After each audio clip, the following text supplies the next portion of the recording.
Most families don't have a money problem, they have a system problem. Today, I'm breaking down our exact system that our family uses to stay organized, avoid stress, and stay on track every month. Welcome back to the Hatch Family Hustle. Before we get started, make sure to like, subscribe, and turn on those notifications for new personal finance content. And drop a comment if there's a specific topic you want me to cover, or if you have just a random question. I want your feedback. Our family has ambitious goals, so relying on a system helps keep our essential tasks running automatically. Studies show when people pair automation with tracking, consistency, and regular review, they tend to save more over time and reach their goals more reliably. A good system also helps us track important metrics. Metrics like savings, net worth, investments, and monthly expenses. Tracking these metrics make it easier to identify patterns and areas that may slow us down from reaching our goals. Now we're going to jump right into our actual system. Account setup. My wife and I have a joint checking account. This is where all of our income is funneled through. Think of this account more as a transitional account. We don't want money just sitting in our checking account. We want to be able to disperse it each month to bills, savings accounts, or investment accounts. All of our bills are set to auto pay. It just makes it so much easier to not have to worry about missing a payment or being late on a payment. For personal spending, my wife transfers a set amount each month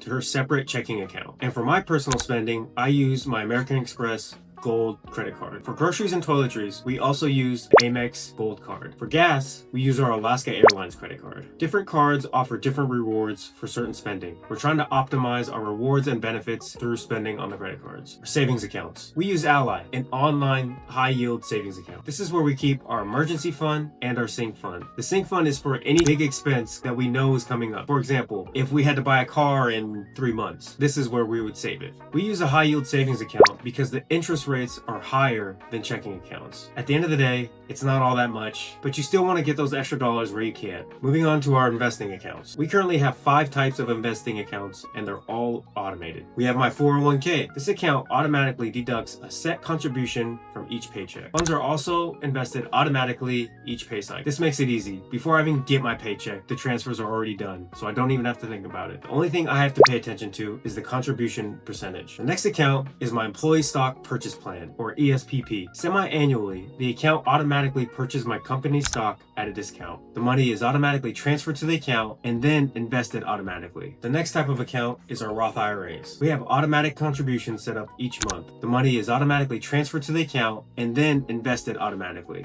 There's nothing we have to think about or do. And the last type of account is our 529 plans for our kids. This is a type of investment account where the earnings grow tax-free, just like a Roth IRA. But the catch is, these earnings can only be used on qualified educational expenses. We want our kids to be able to graduate college or trade school or whatever kind of education they want, debt-free. Now we're going to discuss how we create our budget. So we budget across 6 categories: income, fixed expenses, non-fixed expenses, housing, spending, and goals. We want to be able to track our income so we know exactly how much we make every month. This is a starting point for every budget. So when the first rolls around, we input our expected income into the budget. From there, we're able to assign every dollar to a category. We don't roll any balances over from month to month because we want to start fresh every month. Jumping to housing. Housing is pretty self-explanatory. It's basically just like our rent, our renter's insurance, utilities, anything that's involved with the expenses of renting. Moving to fixed expenses. This category is made up of subscriptions, membership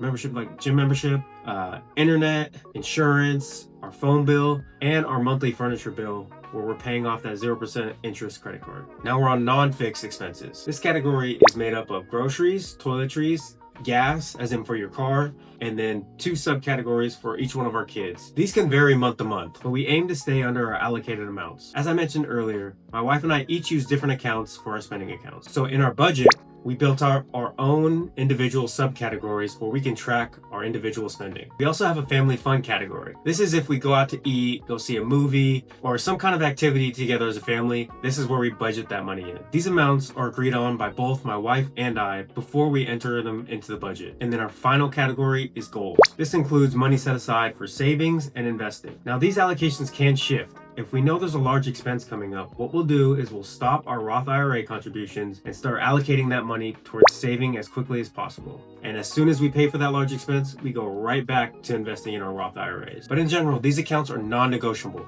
because these are the accounts that are really going to set us up for the future and allow us to hit our goals. The next part of our system is communication. And honestly, this is probably one of the most important parts of our whole system. To help with my wife and I's communication, we use the app Monarch. This is a budgeting app. It allows to assign 2 users to the same account. So my wife and I each have the app on our phones and can log in and see everything. The data is refreshed in real time because we have all of our accounts assigned and linked to the app. And what we do is when a transaction comes in, we assign a category. The budget then updates and tells us exactly how much money we have left in each category. In my opinion, this is the best way to go about budgeting. Some of my favorite things about using an app is there's full transparency. It's so much easier when you can see everything in one place instead of trying to log into different accounts and view different amounts. Now that we've gone through our whole system, I want to say do what works best for you. The best system that you can use is the one you can stick to. If you prefer spreadsheets, use spreadsheets. If you prefer using the envelope method, where you place cash in an envelope dedicated to certain expenses and bills, use that method. As long as you know where your money's going, you can correct any issues. The biggest issue is just people don't know where their money's going. Consistency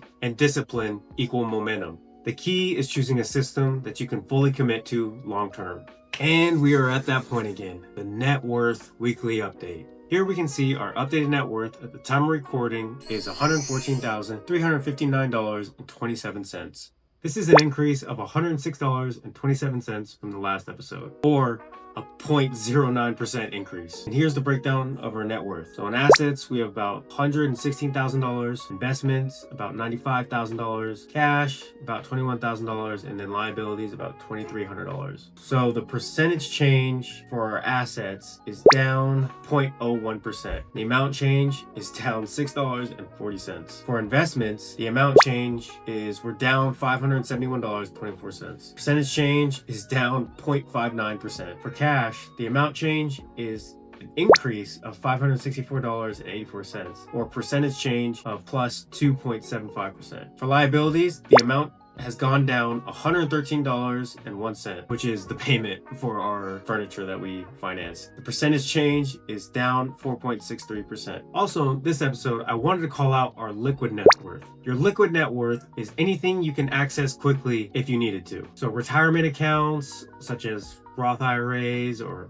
401ks, we wouldn't consider those your liquid net worth. And another thing I want to start adding on these updates is the percentage of our progress that we've made towards 10 million. So our current net worth as it sits is $114,359.27. Our goal is 10 million. So we do our current net worth divided by 10 million, get the decimal, multiply by 100, and we get a whopping 1.14%. Now this might seem like an extremely small number, and it is, but we know this is gonna take a long time. So stick with us. We know as long as we keep investing and staying consistent, compound growth will do its thing. And it's going to be a while before we really start seeing that percentage increase. So quickly, I want to summarize how our system is set up. So we have our joint checking account, we have our spending accounts, we have our savings accounts, and we have our investing accounts. We have all of our bills come out of our joint checking account, and the bills are on autopay. And then we create our budget with 6 different categories. They are income, housing, fixed expenses, non-fixed expenses, spending, and goals. Every single transaction that happens in our personal finance can filter down to one of these categories. Communication. Communication is critical. My wife and I have to be able to communicate and be able to have these conversations. We don't set weekly or monthly meetings. We just have ongoing discussions where we keep each other updated with whatever we see coming up ahead. And finally, do what works for you. Personal finance is very personal. Consistency and discipline is how you make progress. The key is choosing a budget